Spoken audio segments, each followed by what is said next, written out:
I am so lucky to be in this podcasting space. I will share why in a second. I know you are going to love the conversation I had today with Reverend Donna Owusu-Ansah, who shares about her profession as a pastor and how that intersects with self-care, motherhood, and community. Stick around.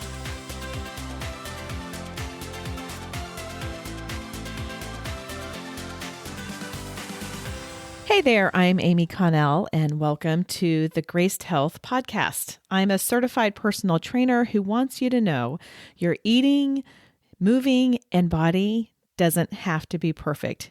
You just need to be able to do what you're called to do. This podcast is for women who want simple and grace-filled ways to take care of themselves and enjoy a little chocolate in the process. If you've been listening a while, you know how much I love chocolate, and I even did an episode about it. Why am I so lucky to be in the podcasting space? I'm glad you asked. I'm going to tell you. I know I said this earlier. This is the thing about podcasting. You know, social media is kind of weird. Like, it's great in some ways, and it's allowed me to communicate and to get to know some people. It's also weird in some ways, and I know I don't need to go into that. Over the years, I have made these relationships with people online, and I have always thought, gosh, it'd be really cool to get to know them a little bit deeper. But you can't just DM someone and say, hey, I think you're cool. Let's talk on the phone. I mean, that would be kind of weird. That would just be weird. Let's be honest. That actually reminds me of Oshida's More, her podcast, which is now Shalom Y'all. And she had an episode, I think, that was like, I think you're cool. I think we should hang out, which is fine if you're saying that in person, or maybe if you get to know someone really well, but it's kind of hard to do, like over DM. Or private or messenger or whatever.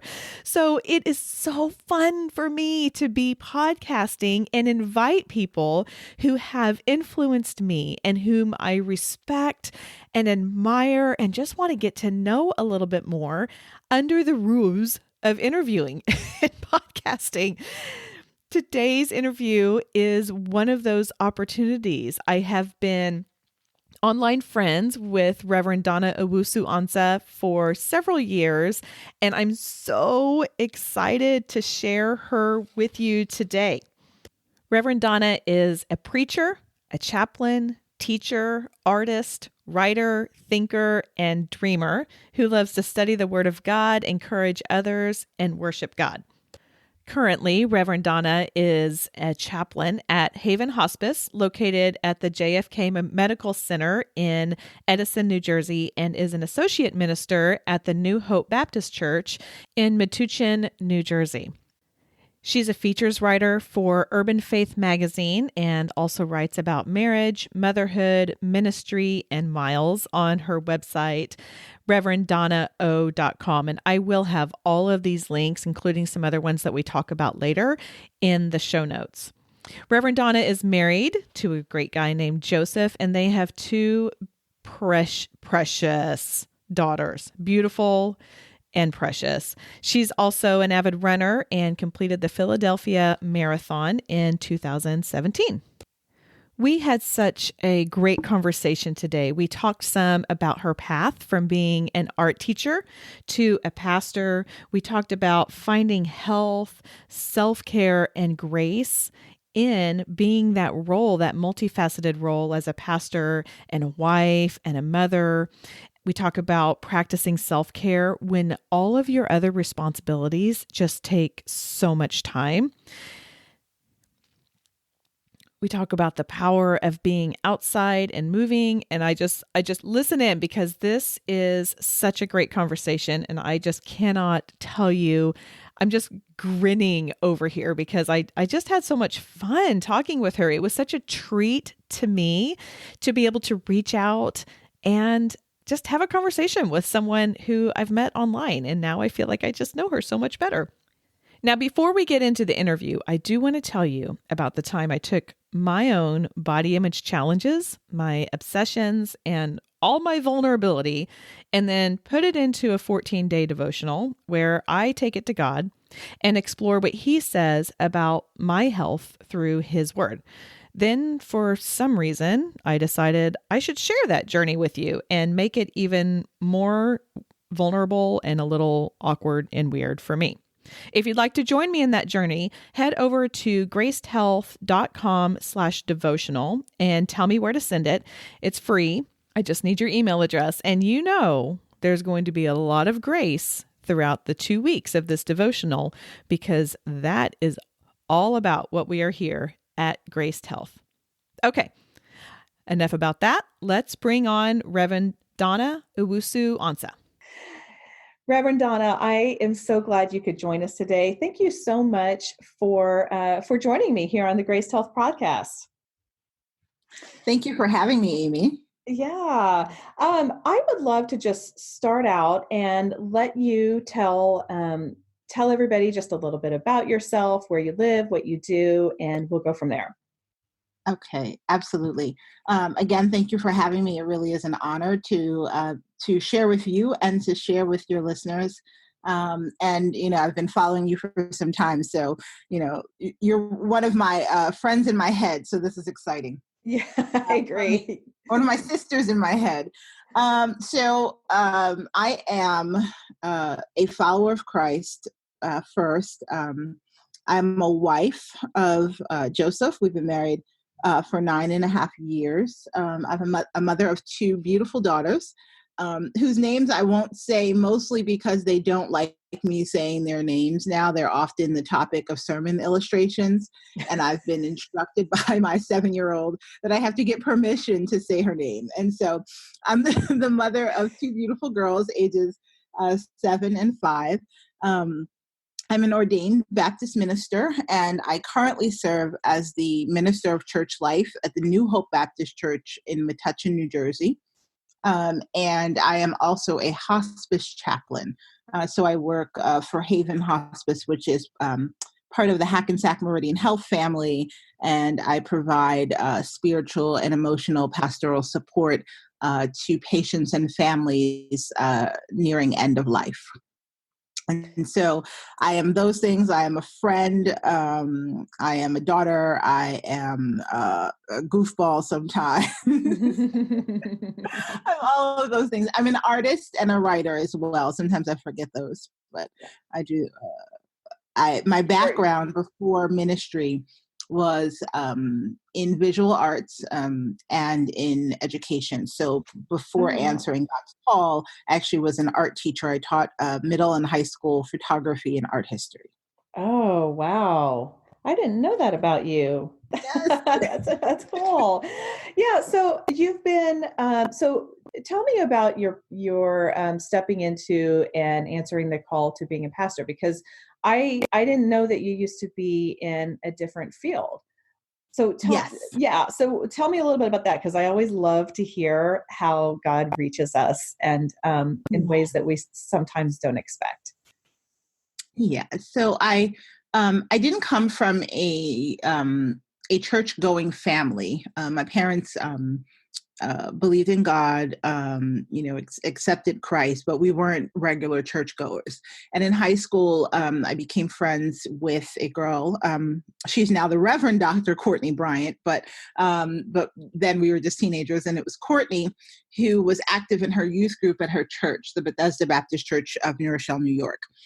So she invited me to go to church with her and to go to youth group. And so I accepted Christ at a young age. I would say on paper, I didn't quite know what that decision meant at 14 years old, but I was active in the youth group and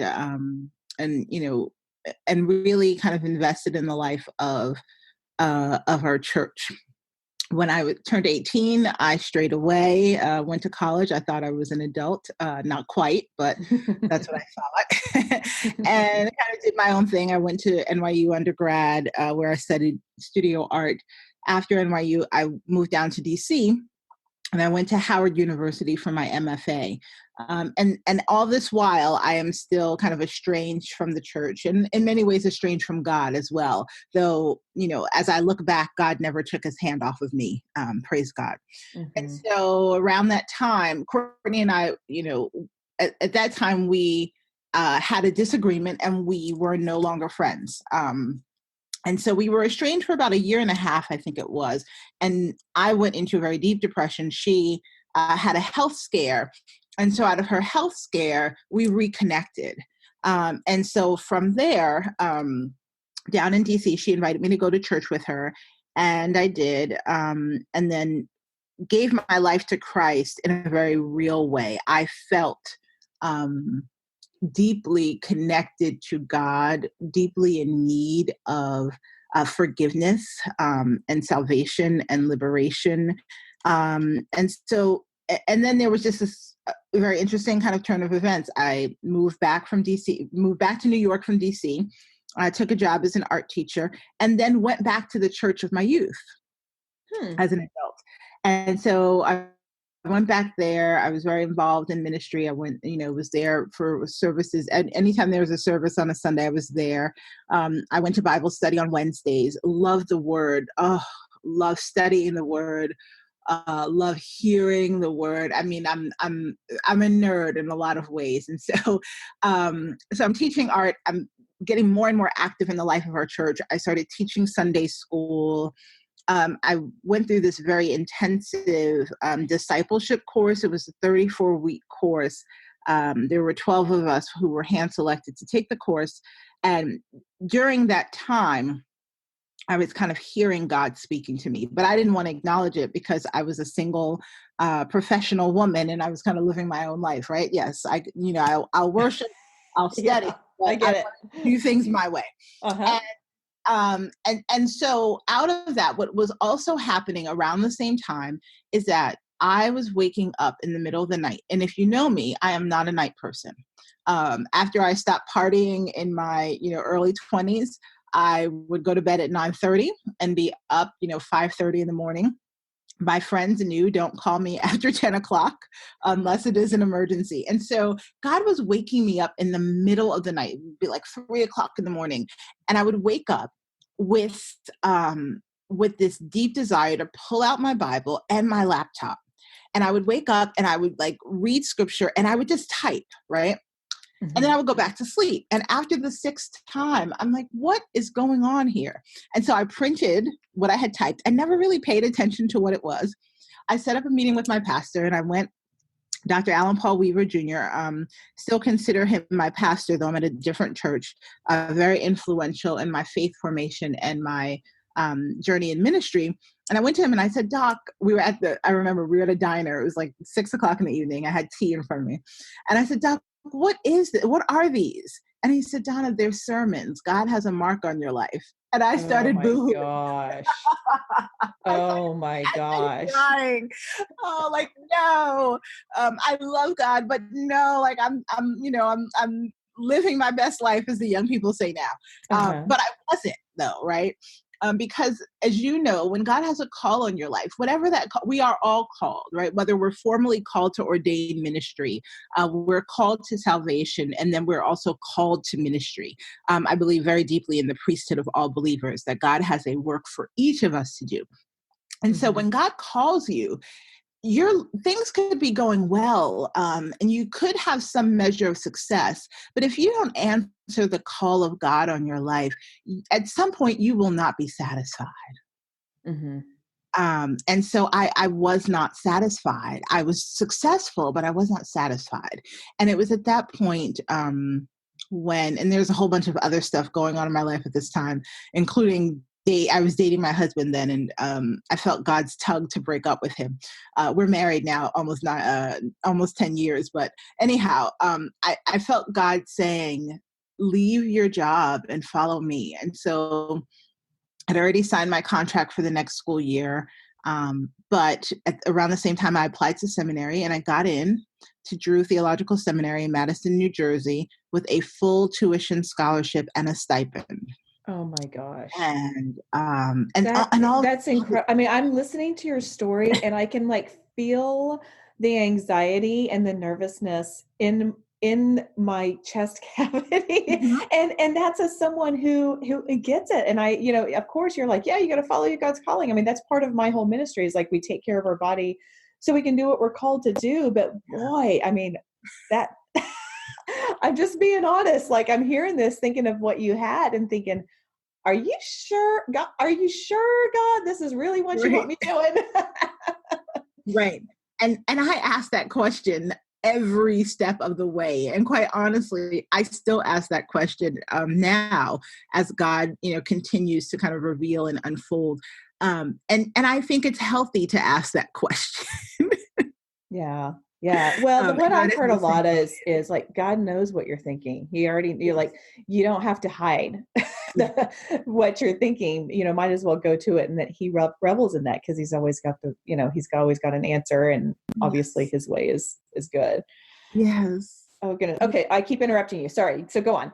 No. Yeah. So that's kind of how I kind of got to ministry. The short answer is God was waking me up in the middle of the night, and I was writing sermons because God had called me to preach. And so I went to seminary. I graduated 2010. Also in a wonderful whirlwind of events, the wonderful man that I broke up with because I heard God say that to me. We got back together my last year in seminary. He proposed on graduation day. We were married about a month and a half later, and here we are, 9.5 years later, with two beautiful children. And he is fully supportive of my ministry. But also, so as we're talking about Grace Health, he is also fully supportive of my health journey and my running in particular. Well, and that actually is really kind of where I wanted to go next, because one thing I really love about watching some of your story, obviously running is not your whole story, but I love seeing the intersection of that. And so I kind of wanted to delve into that. Can you tell me a little bit, like, have you always been a runner? Is this something that you found? I mean, is it even just running? Do you do anything else? I'd love to hear a little bit more about that, that side of Reverend Donna. Absolutely. So, full disclosure, right now, I'm finding my footing again in terms of my own, prioritizing my own health and self-care and exercise. As I said, I'm the mother of a 5 and a 7-year-old. And so, when I did not have children, it was much easier for me. I'm sorry. Yes, I know, you know this. Yes, it is. Much easier for me to make time and space to do all of these things. And now, I put out a meme a couple of years ago. It's like, I'm not a night owl. I'm not an early bird. I'm some kind of exhausted pigeon, right? So, it's really, I'm now in a space of knowing who I am as a wife, a mother, a minister of the word, and who I am, Donna, at the end of the day, and prioritizing myself in the midst of taking care of all the people who depend on me and who God has entrusted for me to care for. So, full disclosure, I'm at a place now where, if I can, 2 to 3 times a week, I get up early and get on the elliptical that's right next to our bed, right? Because my girls have all kinds of activities. But when I look back, I first started running, and I love running, and I hope to get back out, seriously on the pavement soon. But when I look at my journey, I started running in 2006. One of my dear friends was getting married. And so we started running to lose weight for her wedding, right? Yeah. Yeah. Uh-huh. Nothing spiritual about it at all. That's all right. Look, that's how most people enter into it, is some Yes. sort of physical hope for some sort of physical change. For sure. Yes. For sure. Yes. Me too. Hand Yes. raised. Yes. Hand raised. Here we are. And so that's how I started running. And I was running off and on. So I was running after her wedding. I realized I actually love this. And so I continued running. And then things got busy. And so I stopped. And so I was running off and on for a couple of years. And then when I went to seminary, my first semester orientation, I remember very clearly sitting in orientation, and everyone who got up, all the professors, and deans and administrators talked about self-care, the importance of self-care, particularly as ministers of the gospel. And there was all this talk about self-care. And then classes started. And there was actually no way to really implement self-care because every professor thought that they were your only professor and that the work that they were giving you was your only work. And in addition to all of the coursework, you're also, at least for me, also had responsibilities in terms of church. And so my first 2 years of seminary, I gained 40 pounds. Oh. And I remember... That's hard. It's hard because, late nights studying, you're eating, not moving. And so I remember before I started my last year in seminary, I said, this is not a good witness. I am not being a good steward of the body that God has given me. And how can I serve effectively if I am exhausted all the time, if I am moving slowly because I'm not fueling my body properly? I come from a tradition, very energetic preaching tradition that is fully embodied. And so how can I preach with my full self if I can't even move without getting winded, right? So these are some of the questions that are going through my head. And so I made a promise to God and I made a promise to myself that I would be a better witness. And so my last year in seminary, I actually lost the 40 pounds that I gained by incorporating exercise. So I started running again. It was one of the hardest things I've ever done. I imagine that when I return to the pavement, that it will be a similar kind of feeling, when you're starting over again. Yeah.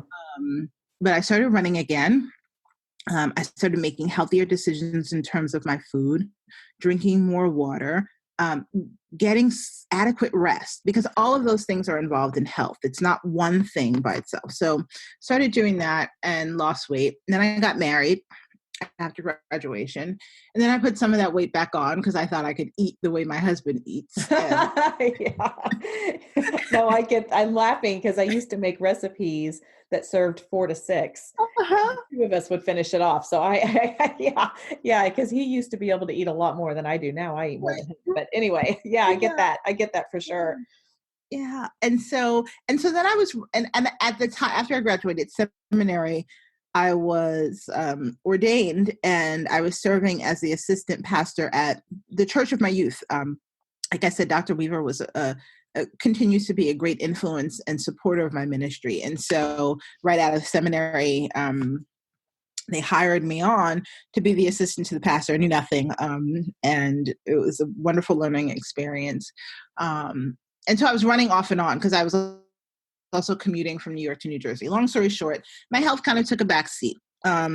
I was pregnant with my first daughter. After she was born, I had, prayerfully decided to be a stay-at-home mom for a while, which is not my ministry. God bless all of the women who can do it and who do it. I learned that is not what God called me to do. God's called me to be a great mom, but for me, being a great mom also means being active in ministry as a witness to my girls. Mm-hmm. But I had some postpartum depression. And we were also living in a community that was not very welcoming of my presence. So I didn't have friends here. And so at that point, I just started walking with my with my baby because I needed to get out of the house. And I remember in times past when I was in a low place, that just being outside and moving and being under the sun was good for me. So I started walking again and then, started running again. I joined a local Black Girls Run group. Black Girls Run is a national organization that promotes running particularly, but health and wellness for women of color who, disproportionately suffer from diabetes, hypertension, high cholesterol, all of those kinds of things. So I joined a local Black Girls Run group, which was great because it was as much spiritual and social as it was physical.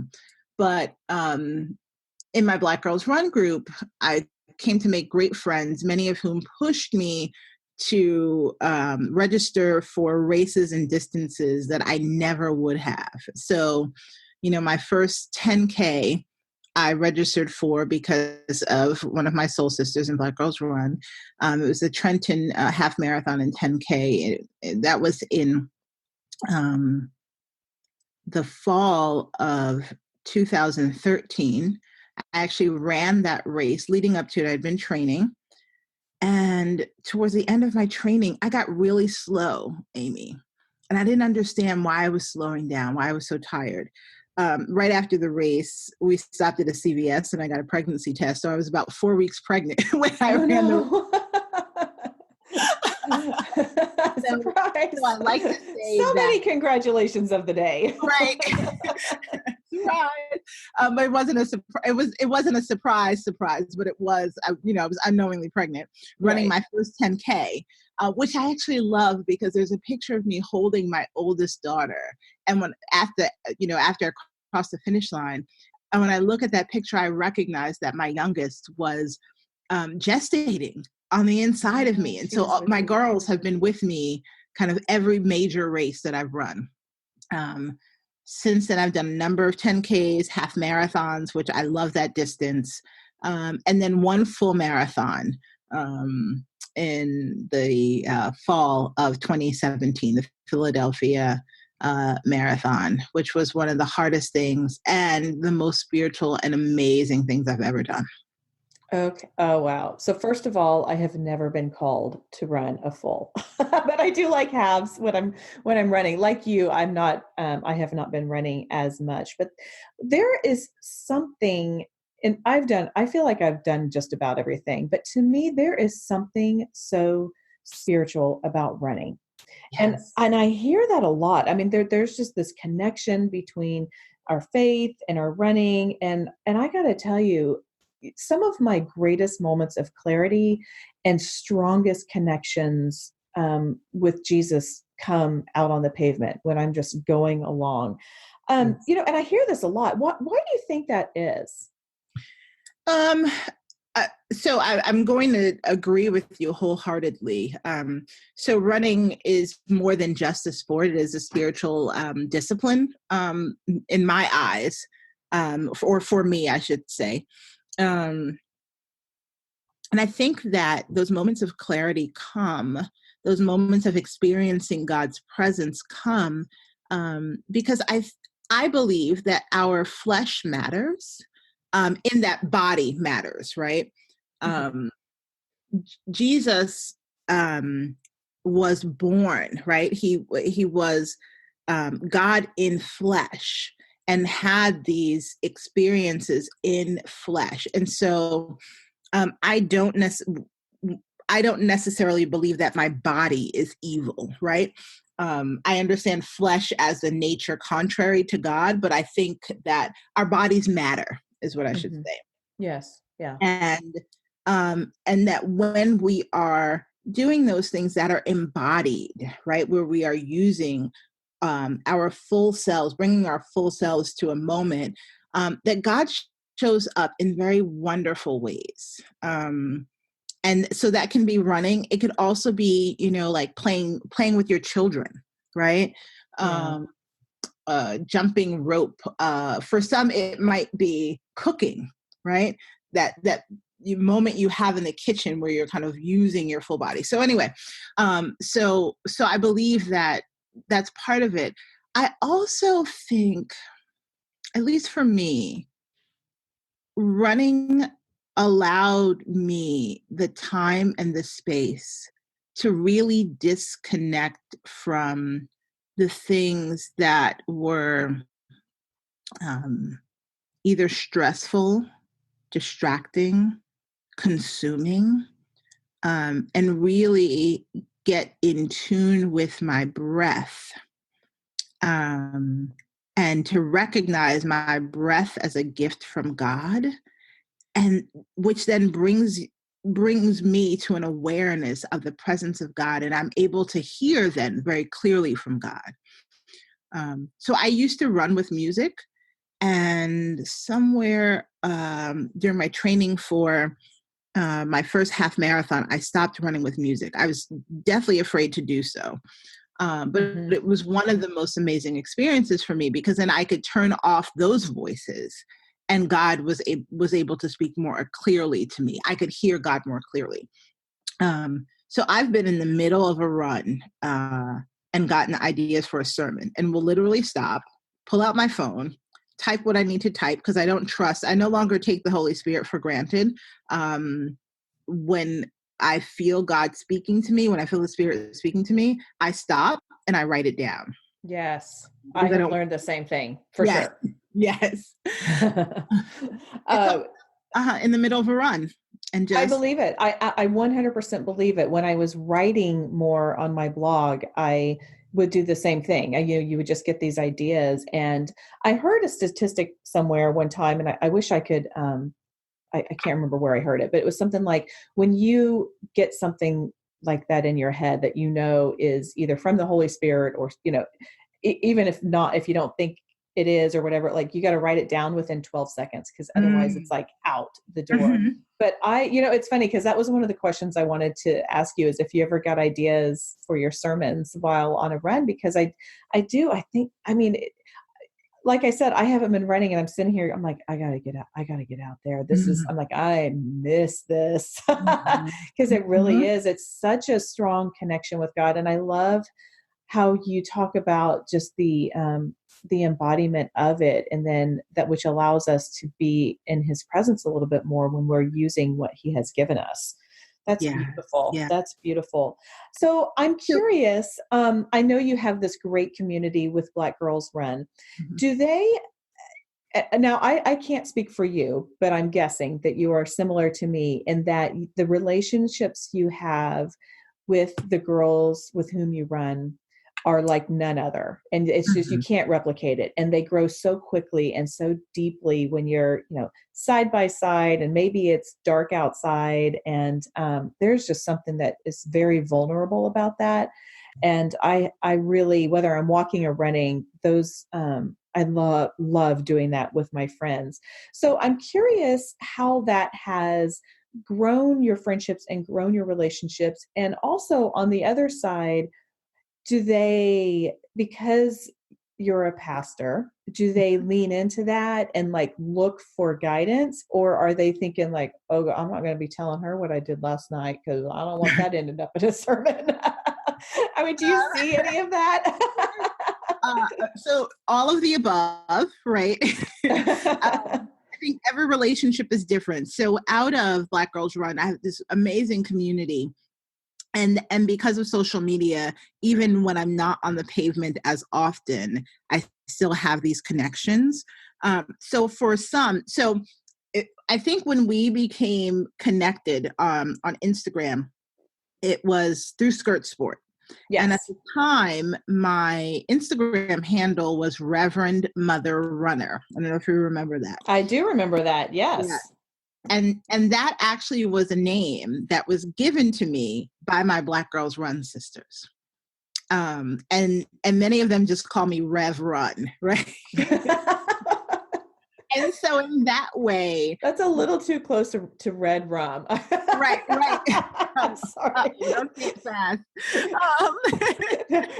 I shouldn't have said that. I'm sorry. Reverend. Good for the soul.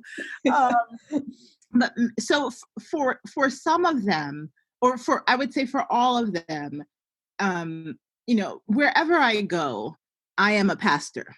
When I go to the grocery store, I'm a pastor. When I'm picking my kids up from daycare, my youngest from daycare, I'm a pastor. In line at drop off in the mornings, I'm a pastor. Sometimes I wish I wasn't, because some of the things that parents do, I want to go, but I don't, because I'm a pastor. That's a lot of pressure too. It That is. is all eyes on you all the time. And Yes, none of us are perfect. So exactly. So as you say that, so I love being at home with my family, because I am just Donna or mom, and they really could care. My husband cares, right? But my kids, they could care less, right? Which I right. think is very humbling and beautiful. But back to my Black Girls Run sisters. So I always have this pastoral presence. But I think when I think about Jesus, right? Jesus had the crowds that followed him. Jesus also had the 12, and then Jesus had the 3, right? And had very different relationships with the 3 than he did the 12 than the crowds. And so it's very similar. I have some of my Black Girls Run sisters for whom I am not Reverend Donna. I am just Donna, right? Mm-hmm. And I actually can also be vulnerable with them. I have some Black Girls Run sisters. One is Joanna Hollis, who is, her handle is Episcopal Priest on the Run. So we met through Black Girls Run, but we now are just sisters in ministry. So I've preached at her church. We have lunch every so often. We pray with each other and for each other. And a couple other clergy sisters that I've met through Black Girls Run. That is so cool. Mm-hmm. Sorry to interrupt. That's that's awesome. Yes. I love it. And then I just have some really good friendships that have grown out of Black Girls Run, and then also some relationships that are more pastoral. You know, I may be called by someone in crisis. I haven't been on the pavement in a year, but, you know, I may be called by someone in crisis, or, you know, for a hospital visit or what have you. So, and I take that role very seriously. But I also I'm privileged and humbled and honored by it. And I also just thank God, because God has a way of, you know, when we are obedient to God's voice, of putting us in places and situations, and we can't imagine the fruit that they will bear. But they do bear fruit for God's glory. And so, you know, so yes, all of the above. I have friendships. I have more pastoral relationships. You know, I'm always Rev Run.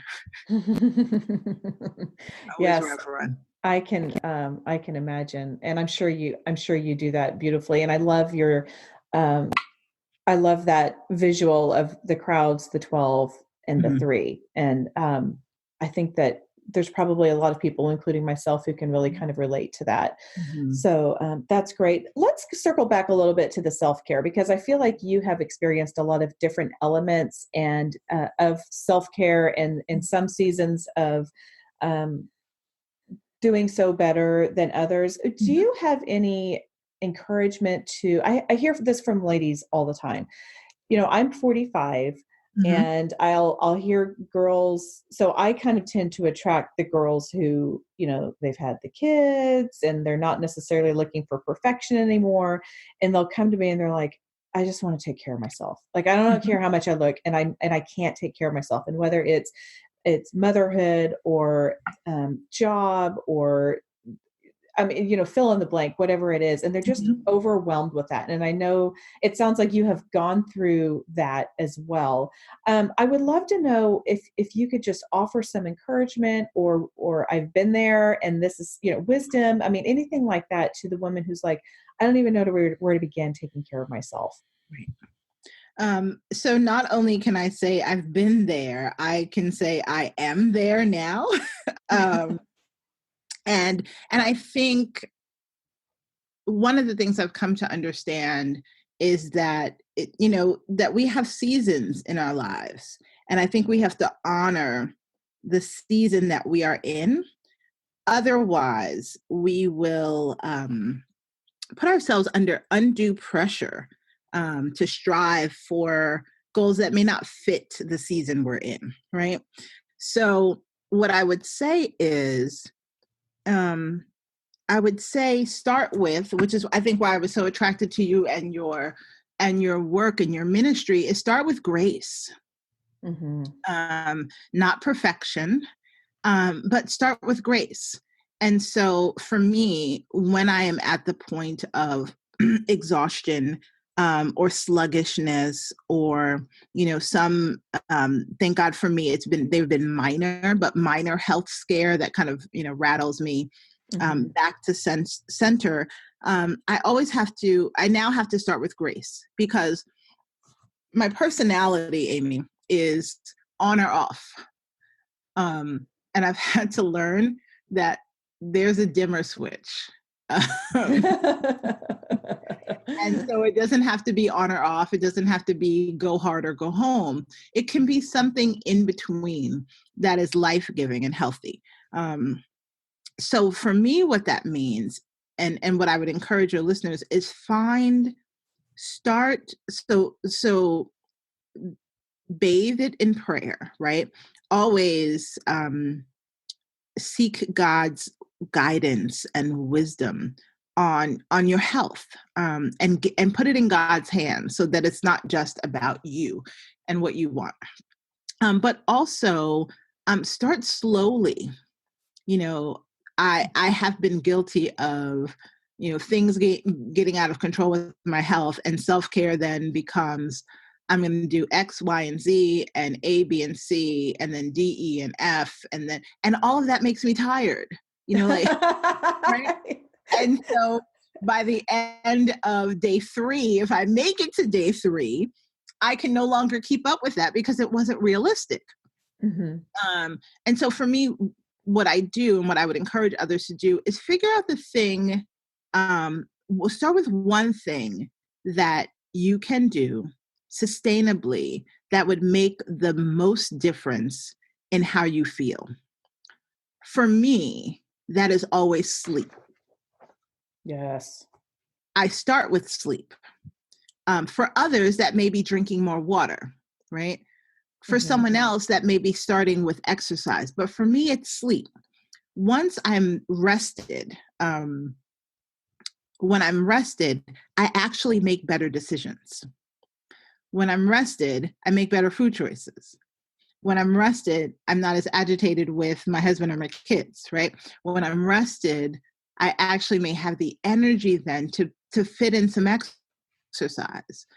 So I would say to start small and sustainable, and also to look at your life in an overall way and say, is everything that I am doing at this moment, one, does it glorify God?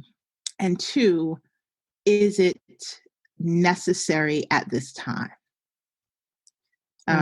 That's great. Yeah. So I would say start there. I love that. I feel like, I am right there with you. And when I speak to groups, I say a lot of the same stuff, because I think that we do have this mentality, particularly here in America, where we're just, go hard or go home, on or off, red light, green light. It's just, and I know some people tend to be more wired that way. Mm-hmm. And it's hard for me because I'm like, whoa, you don't have to do that. But it is true. It's true that the dimmer switch is such a great visual, and that we can still keep things on, but maybe not have it firing quite as high. And the sustainability is so key to that. So, or it's so key to being sustainable. I love that so much. I know we're running a little short on time, but I can't leave without talking about your precious girls. So it's you online, you call them big girl and baby girl. Is that right? Big girl and baby girl. Okay. Now, how long is baby girl okay being called baby girl?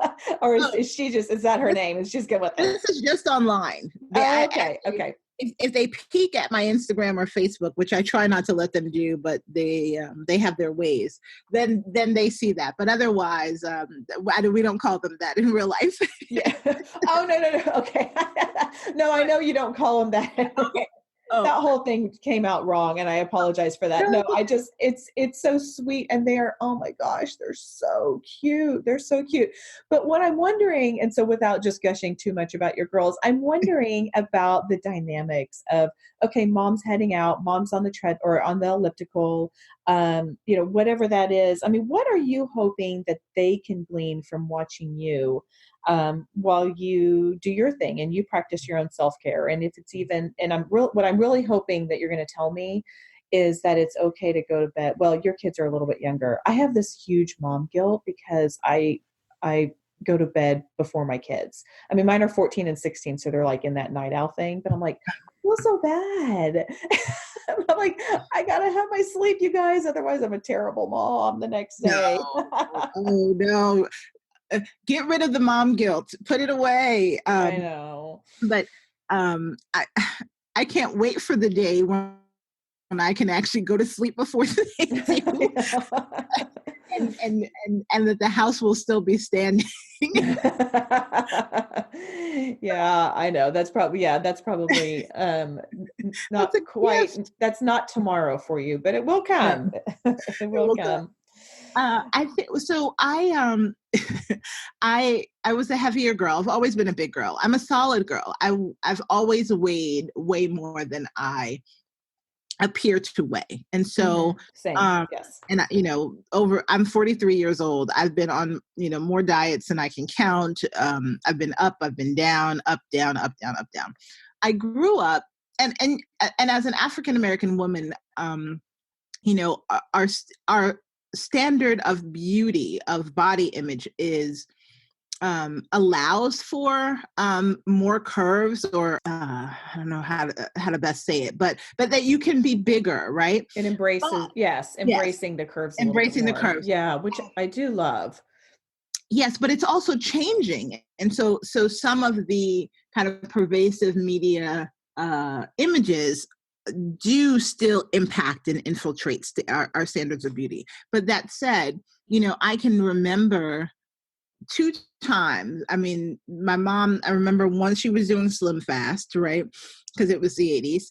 And then I remember another time, I don't remember the occasion, but I remember my mom getting one of those plastic track suits. I don't know if you remember this. And sitting in a sauna. Yes. And going out walking with her friend. My mom did not exercise. My mom ate a pint of Haagen-Dazs. She was a nurse, she is an OR nurse. Ate a pint of Haagen-Dazs for dinner every night. Like, she cooked these elaborate meals for us and not eat them. But my mom gets in this suit. She goes out walking. My dad literally had to cut her out of it because she couldn't get out of it. And so for me, those were kind of my images of what it means to take care of yourself, sort of.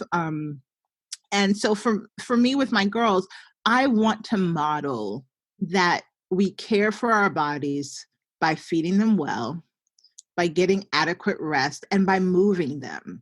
And that it's not about a size, it's not about a number on a scale, but that it's about moving these bodies and being grateful for the bodies that God has gifted to us. And also finding a sense of joy in movement, and being proud of one's accomplishments. So, I had terrible mom guilt because my kids ate more pizza during my marathon training than they ever have before in their lives. My husband had to tell me, it's okay. It's 18 weeks. We'll get through this. They'll be okay. But crossing that finish line and having them there at that finish line to understand, to see what I did, and then having them have this memory, even though they didn't quite understand what 26.2 miles meant. At some point they will, and they'll know the dedication and the love and the consistency that it takes to really succeed. Not just in running and movement, but in any aspect of life. So my hope is that they will grow up with a healthy body image. I don't use the words fat or big with them or about myself. So I had to change my own self-talk so that they would not grow up with a tape about women's bodies. That's been a challenge, but it's also been very, very good for me. Yeah, because I think women are, I think we're more aware as moms now, and moms are very cautious to be positive toward their daughters and say encouraging things and all of that. But in the same breath, almost, it can be very easy to say negative things about ourselves or others. And I was actually talking with a therapist I've interviewed. I don't know where it's going to fall in relation to this interview, but she was like, that's what they hear. And that's what sinks in with them, not the words that you're saying to them necessarily, which was so powerful to me. And what a great reminder. It's funny, every now and then I'll say something, we all have our days, right? Like, my pants don't fit right, or, oh, this, or, oh, that. And because my boys over the last 4 years have kind of witnessed me walking through this graced health journey, my older one looked at me one time, he goes, "Come on, Mom, you're better than that." Yes, yes, you've done well, Mom. When you repeated your words, you've done well. You got to take the little wins, because we don't get them very often. But I was like, all right. And my teenage son is holding me accountable to positive words. So I totally get that. Oh, well, I love, and I love, thank you for sharing a little bit about them too. Because I know I'm fairly protective of my kids and the online space as well. But, Yes. I know you are just modeling such love and self-care to them, and getting those little moments with Jesus as you go. So that is fantastic. Reverend Donna, I thank you for your time. This has been so fun. It's been so fun to actually finally get to talk with you. And I'm really never on the East Coast, but I'm like, dang it, if I'm in like the tri-state area, I'm going to your church. I'm going to make sure that I'm there on a Sunday. That would be awesome.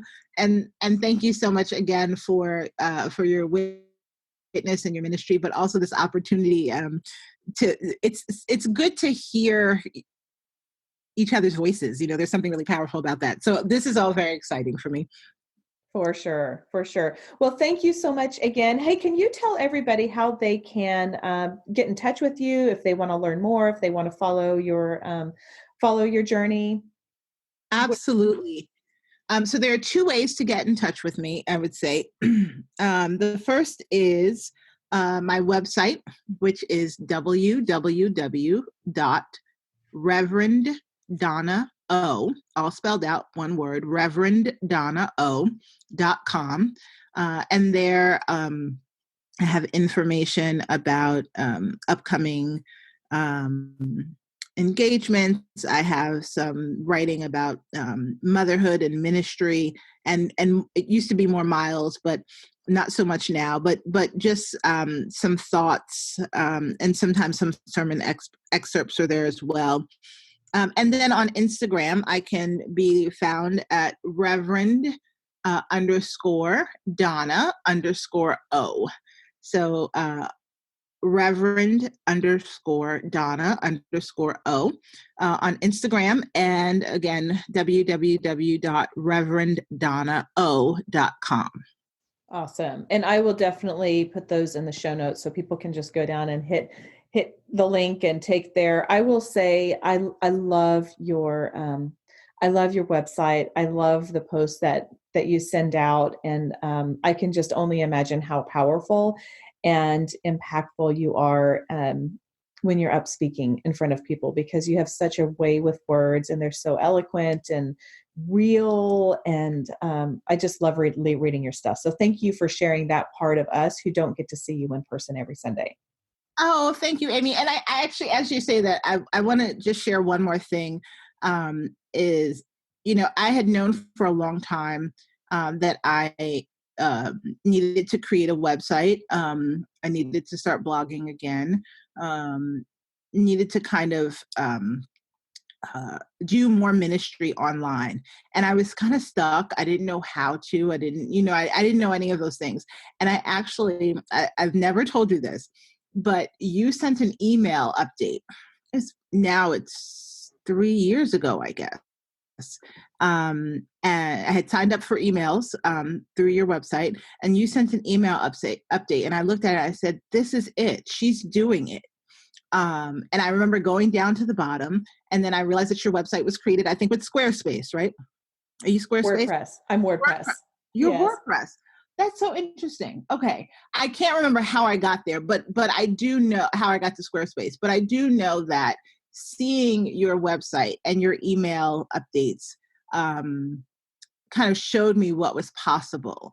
And so you're not just ministering in terms of, giving information and encouragement and inspiration about health and how we can be our best for God and be good stewards of what God has blessed us with, with a little chocolate on the side. But also, you're an inspiration for women who in this space who know that God has called them to move in this space and just don't know how. So I want to thank you. I want to formally thank you for that. And know that your email updates are not in vain. Oh, well, thank you. Wow, that means so much to me. And no, obviously I didn't know any of that. And, there's always this comparison trap and imposter syndrome and all of the words. And I'm like, I never feel like it's good enough. I never feel so that, thank you. Thank you for that. Thank you. You're That means a welcome. lot. Goodness. Okay. Well, I will, we can just wrap it up here. And I just thank you again for your time. And I look forward to continuing our relationship online. Absolutely. Thank you so much. God bless you. You too. I really do want to go visit her church. And based on how she described how much energy and she uses and how much vibrance she has, I am betting it's such a great representation of how the body of Christ is and how we all worship and learn differently, but all for his glory. What's the one simple thing I want you to remember from this conversation? I like to do this every time. Most of the times I make it, sometimes I forget to do it, but I did remember it this time. And that is figure out what your number one self-care action item is. What does that mean to you? For some women, I know some women who love to go get pedicures. For me, I don't want to spend the money on that. That is not self-care to me. That is draining to me. But for others, it might be. So think about what your self-care item is and how you can start with just that if you have not been incorporating that into your own personal time management and regimen. Hey, don't forget to go to gracedhealth.com/devotional to get that 14-day devotional I talked about earlier.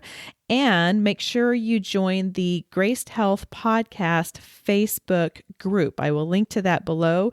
I'm going to be sharing one of those devotionals from the 14 days and then go into a little bit more depth about it and just have a little bit more of a conversation about that devotional. Those are live on 8 a.m.s. I do the Facebook Lives 8 a.m.s on Wednesdays after the initial release of this episode, but you can always go back. If you don't catch this, the day it comes out, you can always go back and watch that. Okay, that is all for today. Go out there and have a grace day.